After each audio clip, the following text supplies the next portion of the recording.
Yes, welcome back to our channel. And for today's video, ang gagawin natin guys is maglalagay na tayo ng ating tripod dito sa dagat kasi season na naman po ng lobster. So kailangan na naman po natin maglatag or maglagay ng ating lobster cage para magkaroon tayo ng panibagong income at managdagan pa ating yaman. Char, gitera ka. So ito yung gagawin natin, ganito, halika dito sumama ka kasi nga hindi mo alam kung anong gagawin. Ituturo ko sa'yo kung paano maglagay ng lobster cage dito sa dagat. Hi guys! Welcome to my YouTube channel at kung bago ka pa lang sa aking YouTube channel, don't forget to subscribe!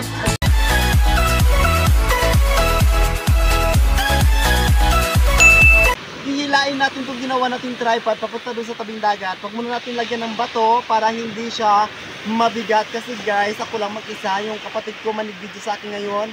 Pagkatapos ng ating vlogging, bago niya ako tutulungan na maglatag ng mga bato doon sa tabing dagat. So let's go! Oh, diba? Handa ka na. Tara na. Ganito lang. Oh, ayan. Ang lola niyong masipag, ang daming alam na trabaho. Oh, ganyan lang kadali. Oh, hila-hila lang. Uy ka.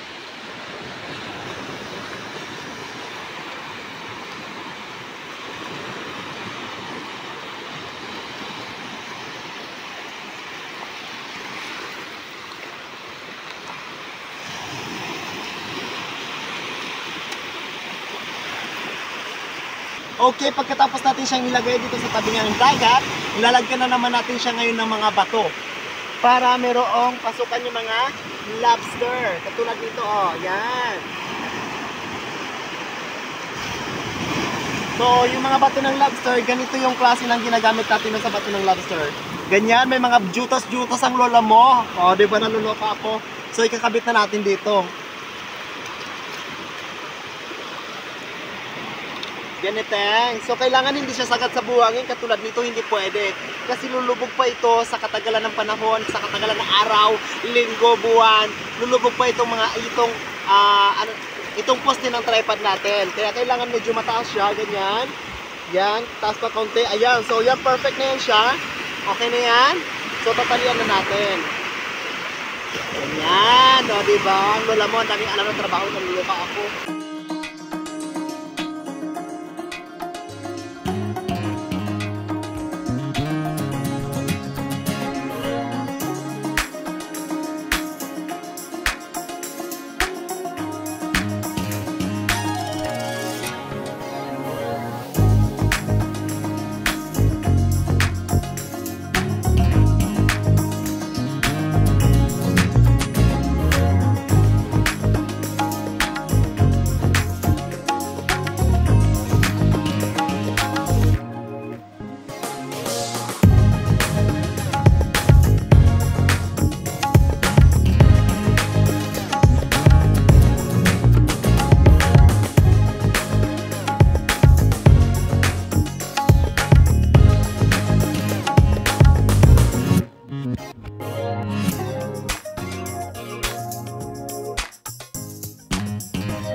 And next, kinulang tayo sa mga bato natin. So, kailangan na naman natin magdagdag ng bato sa ating tripod. And so, ito guys, yung bato natin is nagkakabigat ng 1 kilo sobra. So, ang kailangan natin dalhin doon ay 20 piraso pasok. Pero, magdadala muna tayo ng 10 piraso. Kasi hindi natin kaya yun. Ang bigat-bigat dahil. Naluloka naman ako sa'yo. So, amat-amat lang, diba? Yung trabaho kasi hindi natin mabigla. So, ganito lang. Yan. So, tali lang natin. So, 10 ito, kaya 10 kilo or 12, nasa 12 kilo ang dala nating bato. So, tara na.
And